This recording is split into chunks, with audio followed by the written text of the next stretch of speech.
오늘은 마태복음 5절입니다. 5절은 시작할 때 바빌론 이거 후 이렇게 시작됩니다. 바빌론 유배 또는 바빌론 이거, 바빌론 포로로 끌려가는 것이죠. 이 바빌로니아가 그 강력한 나라로서 등장되면서 드디어 예루살렘 성벽을 무너뜨리고 성전을 허물어 버립니다. 성전이 허물어지고 나중에 70년 뒤에 포로선에 돌아오게 되는데 이 70년 뒤에 다시 스룹바벨 성전이 세워집니다. 지금 무너지는 성전은 예루살렘 성전이고 그 성전은 솔로몬이 짓습니다. 이 성전이 바빌론의 공격으로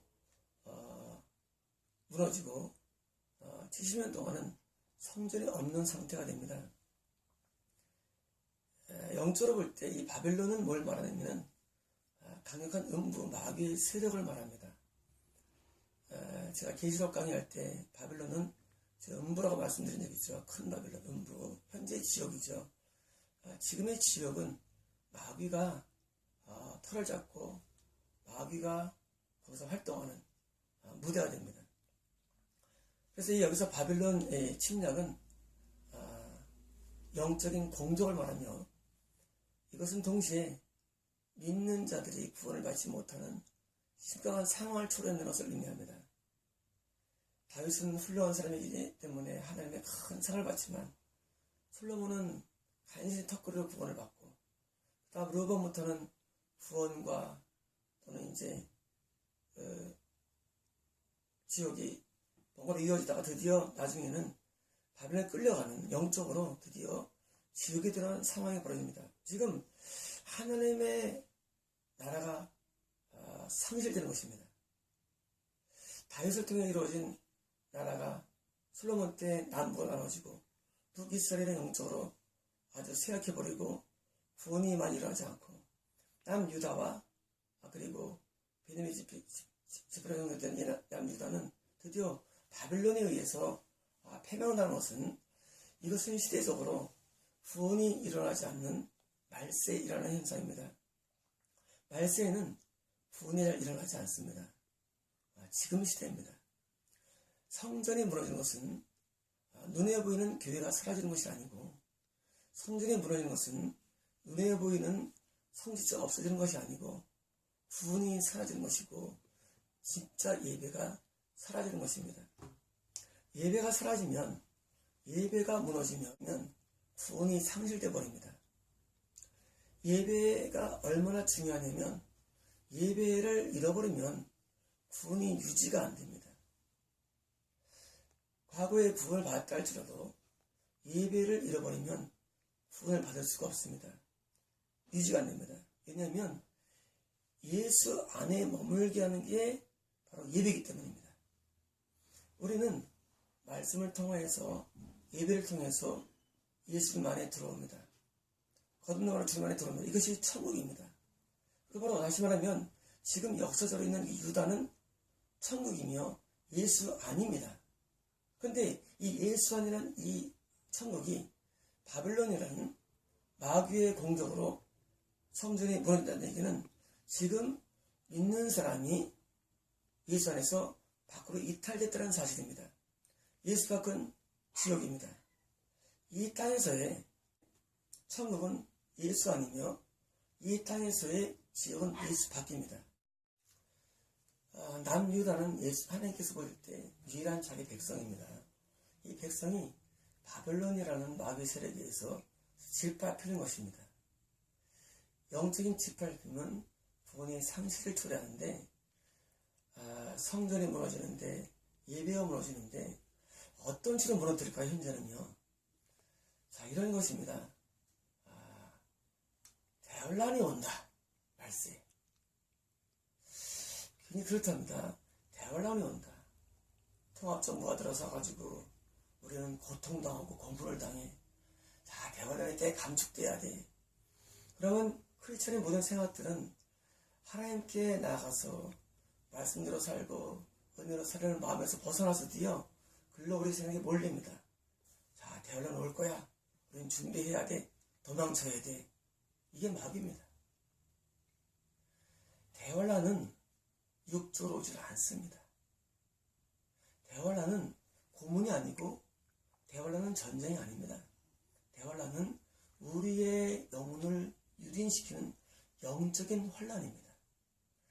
제가 계시록 난해구절 강의를 한 것을 보신 분들 아실 것이지만 계시록을 제가 구절 강의한 이유는 사람들은 지금 마귀의 전략에 섰기 때문입니다.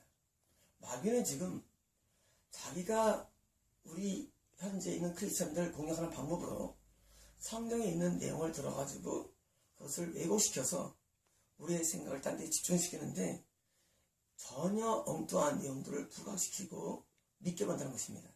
그래서 지금도 많은 사람들이 대환란이 온다 해가지고 마치 지하의 터널을 막 생긴다고 생각하며 또는 공부심이 있는 것입니다. 거짓말입니다. 그런 외적인 탄압은 이제 없습니다. 저는 제 진리에 대해서는 영적 일부도 의심하지 않는 이유는요. 저는 제 진리를 믿습니다. 앞으로는 외적인 공격이 없습니다. 신자들에 대해서. 처음에는 바다에서 악령이 올라오지만 지금은 땅에서 올라옵니다. 땅에서 올라오는 악령들은 이 땅은 바로 기독교 내를 상징하며 교회의 내를 상징합니다. 교회의 내에 미혹만 존재할 뿐입니다. 그러므로 대환란은 영적인 환란으로 죄를 지어도 천국에 들어간다. 속죄의 은혜로 구원받는다. 이런 식으로 거짓말을 해서 구원을 이탈시키는 마귀의 전략임을 분명히 아셔야 합니다. 666 마찬가지입니다. 666이라는 것은 이런 칩이나 이런 또는 어떤 그 컴퓨터 상에 어떤 그 과학적인 상으로 인을 받는 게 아닙니다. 그다 미혹들입니다. 666은 교회 내에서 인간의 수를 말한다고 되어 있습니다. 인간의 수, 이것은 바로 인본주의를 말하며 이것은 바로 돈을 상징합니다. 인간을 위한 예배, 인간의 돈을 제일 좋아하기 때문에 이건 돈돈돈입니다. 666은. 그러므로 이런 666표를 받지 말자 다 미혹들입니다. 과학적으로 일어나는 것을 자꾸 경계하며 분쟁을 일으켜서 본질적인 하나님께 나아가지 못하게 만들고 사람으로 하여금 믿는 자로 하여금 하나님께 나아가지 못하는 참된 예배를 드리지 못하고 자꾸 우리를 분산시키는데 666을 마치 베리칩이나 이런 바코드 이런 식으로 설명해서 우리 영적인 혼란을 주는 마귀의 전략에 속지 말아야 합니다. 다 마귀의 전략입니다. 그뿐인가요? 휴거설도 마찬가지입니다. 휴거는 예수님께서 재림하실 때 우리는 공중으로 들림받습니다. 이게 휴거입니다. 휴거는 재림될 때 일어나는 현상입니다. 신령한 몸으로 변화될 때 들림받는데 이때 공중은 지금 있는 이런 허공, 에어가 아닙니다. 이때 공중은 영적인 세계를 말합니다. 영적인 세계로의 그런 전환을 말할 때 공중을 말하는데 사람들은 마치 예수님이 구름을 막 타고 예수님은 사람 초동이 아닙니다. 구름이란 것은 현재 구름이 아닙니다. 하나님의 임재 상징 구름입니다. 임재 가운데 오는 것입니다. 걷는 가운데 오는 것을 사람들이 자꾸 구름을 타고 해서 구름을 막 기다리고 예수님 손은 아닙니다. 여러분 성경을 이해할 때는 성경의 바른 지식 가운데 이해를 들어가야 되는데 마귀는 지금 여러분들에게 혼란을 주어서 본질에서 이탈시키는 전략을 사용하고 구원을 이탈시키기 위해서 자꾸 말을 만드는 것입니다. 휴가가 없습니다. 휴가 없대도요. 제 말을 믿으십시오. 휴거는 존재하지 않습니다. 우리가 휴거는 과거에 에녹이 하늘 올라갔죠. 엘리가 올라갔죠. 우리는 신령한 몸을 입고 주님을 맞는 장면이 휴거입니다. 그러므로 휴거 후 환란, 휴거 전 환란 다 거짓말들입니다. 천년왕국 전 환란 다 거짓말들입니다. 그런 게 아닙니다. 휴거는 존재하지 않습니다. 또한 주님께서 임박해서 재림한다는 것도 거짓말들입니다. 주님은 우리에게 언제 오실 거라 말씀을 하실 수가 없습니다. 예수님은요 모릅니다. 예수님은 자신의 재림 날짜를 모르십니다. 정말입니까? 정말입니다. 예수님 인자도 모른다고 말씀을 명백히 말씀하시기 때문에 예수님이 모르는 것은 천사도 모릅니다. 누구만 압니까? 아버지만 아십니다. 아버지가 아는 내용을 계시하신다고요? 거짓말입니다. 모든 임박재림은 거짓말들입니다. 예수님도 모르고 천사도 모르고 내용을 어떻게 알 수 있단 말입니까? 안다는 그 사람은 미혹된 것입니다. 그러므로 성부 하나님만이 재림의 날짜를 아십니다. 바벨론이라는 그 세력은 단순한 국가가 아니며 이것은 바로 음부의 세력, 마귀의 세력을 상징하며 신앙생활할 때 구원의 이탈을 주는 세력임을 알아야 되는데 그 방법으로는 성전을 무너뜨린 다음에 뭘 중요하면 마귀가 세워놓은 성령이 아닌 다른 내용을 성경으로 가르친다는 것입니다. 자, 중요합니다. 제가 지금 몇 가지를 설명드렸지만 마귀의 전략은 성경이 아닌 다른 내용을 성경으로 가르치기 때문에 여러분들이 교회를 다녀도 여러분들이 예배를 드려도 하나님의 음성을 듣지 못하는 것입니다. 그러므로 유형 교회가 있다 할지라도 예배가 있다 할지라도 지금처럼 성령에 대한 엄청나게 많은 자료가 있다 할지라도 여러분은 그 중에서 거짓에 휩싸여 살고 있는 것입니다. 마귀는 거짓의 아비이기 때문입니다. 마귀는 여러분의 구원을 잃게 하기 위해서 점점 더 가속도를 낼 것입니다. 주님께서 재림하시기 전에는요 강력하게 일어납니다. 드디어 교회에는 우상이 들어오고 666 사람의 인이 영적인 인을 받게 되고 그리고 잘못된 사도들이 들어와서 마치 하나님을 우리 인간을 위한 것으로 전락시킵니다. 그게 바로 뭡니까? 기복신앙입니다. 인간을 위한 예배, 기복입니다. 내가 돈을 더 많이 벌기 위해서, 축복을 받기 위해서, 건강을 얻기 위해서, 내가 행복하기 위해서, 이건 인본입니다. 이건 하나님이 하시는 것이 아닙니다. 여러분들이 만드는 모든 예배를 잘 보십시오. 하나님을 위한 것입니까? 많은 교회들은 현재 쇼를 하고 있습니다. 모든 예배가 다 설정에 의해서 이루어지고 있고 예배가 다 하나님이 없이 그냥 사람들을 모으게 하기 위해서 우리의 눈거기를 즐겁게 하기 위해서 뭔가를 만들어내는 창작물이고 그런 공연이지 예배가 아닙니다. 왜냐고요? 하나님을 만나면 우리 영혼에서는 만난 증거로서 통회가 나옵니다. 여러분 교회 가서 통회하십니까? 여러분 교회 가서 통회하십니까? 그게 안 되면 만나지 않는다는 것입니다. 제가 어릴 때 70년대 때는 이런 동네에서 교회가 들어온 것을 다 반대했습니다. 이유는 한 가지입니다. 교회가 들어오면 그 우는 소리 때문에 시끄러워서 다 반대했습니다. 지금은 교회가 들어서면 오히려 주변 동네들이 좋아합니다. 왠지 아십니까? 지금은 시끄러운 소리가 안 납니다. 지금은 아름다운 음악이 흘러나오고 아름다운 영상이 나옵니다. 고급스럽습니다. 그러나 그것은 예배가 아닙니다. 예배는 하나님을 만나는 것입니다. 여러분의 죄를 지적합니다. 음란을 지적합니다. 미움을 지적합니다. 탐심을 지적합니다. 지난번 부모 공경에 대해서 시키면 강의를 했을 때 많은 분들이 거기에 답글을 다루셨습니다. 지금 부모 공경도 다 무너진 시대에 살고 있습니다. 여러분들이 갖고 있는 이 거듭남, 구원의 상을 다 버리십시오. 왜냐고요? 여러분들 중에 상당수는 아직 거듭난 적도 없는 사람들입니다. 또한 거듭났다 할지라도 아직 하나님을 모르는 것입니다.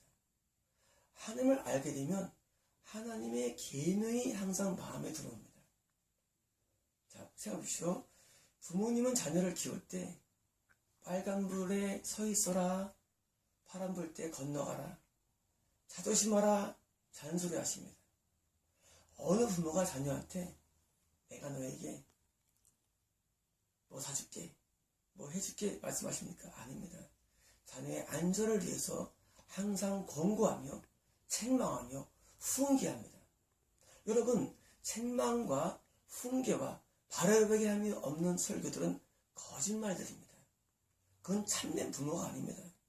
여러분이 영혼이 잘못되는데 방조하는 것은 그건 마귀입니다. 마귀는 여러분이 잘못될 때를 기다리며 저 지옥에서 기다리는 것입니다. 여러분이 죄를 지으면 여러분이 그걸 잃어버리고 지옥에 떨어지기 때문에 기다리는 것입니다. 그게 누구냐고요? 그게 바빌론입니다. 여러분, 바빌론을 기억할 때, 바빌론을 기억할 때 이 사실을 기억하십시오. 바빌론, 믿는다는 사람들을 지옥에 끌고 가는 마귀의 대대적인 공격을 상징합니다. 말세에는 소돔 같고 고모라 같아서 의인들이 없습니다. 말세에는 노아 시대 같아서 의인이 없습니다. 왜 없냐고요? 그 당시에도 많은 예배가 있었을 것입니다. 그 당시에도 많은 하나님에 대한 찾음이 있을 겁니다. 하지만 참된 예배가 사라졌기에 사람들은 죄를 짓는 것입니다. 죄를 짓는 것, 그것은 예배가 무너짐에서 나타나는 2차적 증상입니다. 여러분들이 죄를 못 이기는 것, 그것은 예배가 무너졌기 때문에 오는 증상임을 알아야 됩니다. 자, 감기 걸리면 기침합니다. 기침이 병의 본질이 아닙니다. 증상입니다. 감기가 걸렸기 때문에 기침합니다. 여러분들이 죄를 짓는 이유는 예배가 무너졌기 때문입니다. 다시 말하면 지금 솔로몬 성전이 무너지고 70년 뒤에 스룹바벨 성전이 세워지는데 이 70년 동안은 성전이 없습니다. 예배가 무너져서 어딥니까? 드디어 바빌로니아 포로로 끌려갑니다. 영적으로 극소의 사람이 있긴 있습니다. 다니엘, 이런 분들은 훌륭한 사람들이죠. 그 당시에도. 우리가 이런 암흑기에도 구원받은 의인들이 있습니다. 그러나 극소수입니다. 여러분들 가운데 상당수는 지옥에 들어갑니다. 여러분들 저를 본 사람들 가운데 대부분은 죽자마자 저를 기억할 것입니다. 왜냐하면 지옥에 들어가기 때문입니다. 그때 깨달을 것입니다. 아, 그것이 참 진리였구나 깨닫게 됩니다. 그러나 때는 늦습니다. 돌아오지 않습니다. 여러분, 제 설교를 들을 때 사람의 말로 듣지 마십시오. 제 설교를 들을 때 사람으로 듣지 마십시오. 저는 성령을 연구했습니다. 그리고 하나님을 이해합니다. 바빌론 이거후라는 단어로 시작되는 5절의 시작이지만 여러분, 이 바빌론 기간이 앞으로도 올 수도 있고 지금일 수도 있다는 것을 아셔야 합니다. 이때는 70년 동안이었습니다. 우리가 예수님의 재림 전에 이런 마귀의 공격, 계시록에는 8번째 악령이 나옵니다. 8번째 악령. 이 붉은 악마가 있는데 이 붉은 악마가 지금 활동하는지는 물론 모릅니다. 이 붉은 악마가 활동하는 게 바로 바빌론만 아셔야 됩니다. 붉은 악마가 활동하는 이 기간, 이 붉은 악마는 과거에 한 번도 등장되지 않은 악마입니다. 강력한 악령입니다. 이 악령들이 음부의 모든 영혼을 떨어뜨리기 위해서 믿는 자들을 끌고 오기 위해서 온갖 거짓말을 하는데 개구리 영이 되어서 거짓 선지자가 짐승과 뱀이 한 가지로 해서 거짓말을 합니다. 여러분, 거짓말에 속지 마십시오. 여러분이 알고 있는 말씀을 진리로 믿지 마십시오. 여러분들은 왜 여러분이 믿고 있는 그 지식을 진리로 믿고 있습니까? 그 진리는 진짜가 아닙니다. 그 진리는 붉은 악마가, 붉은 악령이 만들어낸 거짓말들입니다. 이런 거짓말들은 여러분들을 타락시키고 결국은 지옥으로 끌고 가야 할 것입니다. 그때 깨달을 것입니다. 그리고 주님이 재림하셔서 진짜 휴거를 하게 되면 그때는 여러분이 다시 육의 입음을 입고 영원한 불의 연못으로 던져져야 됩니다. 그러므로 여러분들은 제가 이상하게 느낄지 모르지만 제 말에 귀를 기울이실 필요가 있습니다. 손해보지 않으실 것입니다. 지금 진행되는 이 내용들을 앞으로는 점점 어려워집니다. 제가 사복음 강의를 처음에 시작을 했지만 못한 이유는 사복음 강의가 어렵습니다. 사람들은 사복음서를 쉬운 줄 알고 있습니다. 사복음서 어렵습니다. 그래서 이걸 이해시키기 위해서 제가 한 작업이 계시록 9 강의였고, 요한 1전서 강의였고, 로마서 강의였고, 그리고 십계명 강의였습니다. 이 모든 강의들은, 이제까지 문서 모든 강의들은 사복음서를 정확히 이해시키기 위해서 미리 제가 대충 성경 공부를 시켜놓은 것입니다. 그것만으로는 구원받기 어렵습니다. 그것은 성경을 이해시키기 위해서 제가 공부시킨 내용입니다. 이제 그 내용을 여러분들이 많이 살펴보시고 공부하시고 이 사복음 강의로 들어와야만 사복음이 얼마나 어려운가를 이해하게 됩니다. 사복음은 쉽게 말하면 창세기부터 말라기까지를 대충 이해하시면 이해할 수 있기 때문입니다. 여러분, 창세기를 모르고 어떻게 출애굽기를 이해할 수 있겠습니까? 어떻게 모세 오경을 이해하지 못하고 어떻게 여호수아부터 선수를 이해하겠습니까? 마찬가지입니다. 여러분들이 구약을 모르면 신약을 죽었다 깨어나도 이해 못합니다. 여러분들이 구약을 이해하지 못하면 여러분 절대 이해하지 못합니다. 지금 마태복음 5절에서 지금 길게 나가는 이유는 여러분들 중에 상당수는 구약을 모르기 때문입니다. 구약을 모르면 신약을 모릅니다.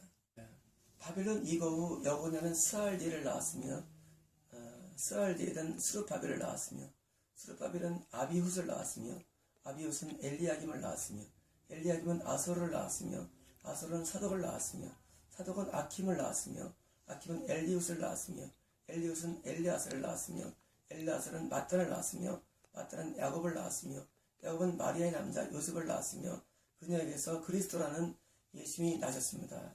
여기까지가 5절입니다. 이 기간 동안 어떤 일이 일어났을까요? 바벨론이 드디어 멸망당합니다. 페르시아가 바벨론을 몰락시키고 페르시아의 왕이 드디어 주변에 있는 식민지를 다 포로들을 귀환시킵니다. 그래서 드디어 70년 만에 이스라엘은 포로들은 4만 명 이상이 돌아오게 됩니다. 그리고 끝나지 않습니다. 그 페르시아의 영향하에 있게 됩니다. 예수님 전 330년 전에 다시 알렉산드리아 대왕, 알렉산더 대왕이 그리스 마케도니아 사람이죠. 그 대왕이 다시 또 전 세계를 지배합니다. 다시 또 페르시아에서 다시 그리스의 영향하에 들어갑니다. BC 한 1500년 전쯤에 다시 이스라엘은 독립하지만 그러나 영적으로는 문화적으로는 여전히 그리스의 문화 가운데 있게 됩니다. 우리 헬레니즘을 부릅니다. 제가 번역한 이 그리스어, 우리말은 헬라어입니다. 같은 말입니다. 그리스어가 헬라어입니다. 그리스에 제가 간 적이 있었는데 그리스의 현재의 언어는 예수님이 사셨을 때의 이 언어와 문법이 동일합니다. 놀랍죠? 2000년이 지났지만 현재 이 그리스의 그 언어의 문법과 현재 과거의 이때의 문법은 동일합니다. 너무 재밌더라고요. 이 그리스가 전 세계를 지배하는데 예수님 오기 전 30년 전 로마의 영향에 들어오기 전까지는 그리스의 영향 가운데 있기 때문에 예수님 당시에는 민족적으로는 히브리말 쓰고 히브리어가 있지만 그렇지만 언어적으로 또는 문서적으로는 이 그리스어를 쓰게 됩니다. 또한 당시 시리아에서 아람어, 이 아람어와 그리스하고 로마 그리고 히브리 이 네 가지의 어떤 문화와 그리고 언어가 짬뽕되어 있는 상황이었습니다. 그리고 이스라엘 로마가 드디어 헤롯이 소위 헤롯 왕조가 다시 그 예수님 당시에 가나안 지역을 관할하게 되는데 지금 예수님 다시 출생까지 보십시오. 출생까지 바벨론이 무너지고 페르시아가 왔다가 무너지고 다시 그리스가 통치했다가 무너지고 다시 로마가 왔다가 또 무너집니다. 자, 이런 많은 왕조들이 왔다 갔다 하면서 어떤 일이 생길까요? 자, 바빌로니아에서 해방된 다음에 이스라엘 사람들은 사람들은 지금 저와 같이 굉장히 율법적이 됩니다. 왜냐하면 영적으로 마귀에게 한 번 큰 싸움을 한 사람들은 드디어 자동적으로 율법적으로 살겠다는 그런 굳은 의지가 생깁니다. 그래서 그전에는 십계명, 모세오경을 귀중히 여기지 않다가 학사 에스라가 율법을 낭송하자 당시 있는 이스라엘 백성들이 하나님께 눈물 내고 회개한 수문화 광장에 회개가 나오죠. 똑같이 그런 시기에 진실된 예배가 시작됩니다. 그리고 많은 열강들의 다른 식민 생활을 통해서 믿음을 지키고자 하는 바빌로니아 때 너무나 영적으로 고통당한 고통 때문에 이제는 믿음을 지키고자 하는 그런 의욕심과 노력 때문에 사람들에게는 세 개의 파가 등장됩니다. 첫 번째가 바리새파입니다. 바리새파는 예수님 오기 전 400년 전에 출발됩니다. 자, 이제는 이렇게 하면 안 되겠다. 이제는 말씀으로 살아야겠다. 율법대로 살아야겠다. 해서 저처럼 십계명을 중시 여기고 율법을 중시 여깁니다. 그리고 이 율법을 강조합니다. 그리고 가르칩니다. 아마 저 같은 사람이겠죠. 바리새파적인 경향인 사람이죠. 그래서 율법주의가 생겼는데 문제는 율법으로 구원을 받는 것처럼 율법주의가 된 것입니다. 율법주의는 바른 게 아니죠. 구원은 예수님의 십자의 공로로 속죄의 은혜를 받는 것입니다. 근데 너무나 바빌론의 영적 공격 때문에 고통당했던 이런 영적인 이런 사람들이 신앙생활을 발휘하기 위해서 율법을 잘 준수한 식으로 바뀌다 보니까 더 나아가서 신앙의 본질인 믿음, 속죄를 잃어버리고 드디어 율법을 지키고 행함으로 구원을 받는 식으로 전락한 것입니다. 그게 바리새파입니다. 제가 처음에 쓸 때 구원은 행위가 필요합니다라고 시작했죠. 구원은 행위가 필요합니다. 행위로 구원받는 것은 아닙니다. 하지만 구원은 행위가 필요합니다. 이건 진리입니다. 그러므로 저는 바리새파는 아닙니다. 바리새파는 구원은 행함으로 받는다가 바리새파입니다. 지금 제가 이 말씀을 드린 이유는 바빌론의 영적 공격 앞에 드디어 율법을 강화시키는 쪽으로 간 바리새파가 있었고, 두 번째로는 사두개파가 등장합니다. 사두개파는 아까 말씀드린 페르시아, 그리스, 이런 로마, 이런 많은 열강들의 영향이 있기 때문에 인본주의가 발전됩니다. 인본주의가 발전되는 가운데 하나님 위에 다른 신을 섬기는 그런 면도 있지만 인간의 지혜와 지식을 중시 여기는 사상이 들어옵니다. 사도계파는 부활을 인정하지 않고 사도계파는 과학적입니다. 사도계파는 아주 지혜롭습니다. 그래서 사도계파는 구원받기 힘듭니다. 쉽게 말하면 지금 교회 내 자유주의 신앙을 말합니다. 기적을 인정하지 않습니다. 표적 자체를 부정합니다. 그리고 하나님의 놀라운 성경의 이런 놀라운 특별한 일들을, 특별한 종을 부정합니다. 이 사두개파들은 과학적이기 때문에 과학이 아니면 용납할 수 없는 것입니다. 인간의 지혜를 지배한 그리스가 많은 영향을 미쳤죠. 이 대해서. 그래서 사두개파는 이런 무리를 걷는 것, 부활, 동료의 탄생, 성의 창조, 이런 내용들을 잘 인정하지 않습니다. 단지 신앙적 사조로만 신앙생활하는 사람들이 있습니다. 세 번째는 에센파입니다. 에센파는 세례 요한이죠. 대표적인 사람이. 요한이 에센파인데 예루살렘을 중심으로는 바리새파가 활동했고, 신앙을 좀 더 잘해야겠다. 좀 더 잘해서 기도 생활을 강조한, 여기다 기도 생활을 강조한 파가 에센파입니다. 주로 사회, 자편, 이런 동물의 생활을 많이 했는데, 한 10,000명 이상 정도의 사람들이 합숙하기도 하고, 동물 생활을 하죠. 이런 에센파에서 하는 일들을 뭐냐면, 성경을 필사하고, 그리고 기도 생활을 많이 하며, 공동 생활을 통해서 같이 공동 경작, 공동 분배, 공동 생활합니다. 그리고 회개를 강조합니다. 에스레파가 세례 요한이 나온다며 에스레파가 소위 말해서 지금 치면 이런 기도원 세력을 보시죠. 기도원 세력. 기도원이라든가 하나님을 직접 만나고자 하는 그런 영적인 흐름을 말합니다. 이런 세 가지가 등장된 이유는 아까 말씀드린 이 바빌론 70년 세월에 영적으로 고통받는 것이기 때문에 다시 신앙을 회복하기 위한 방법으로 나온 이 파였습니다.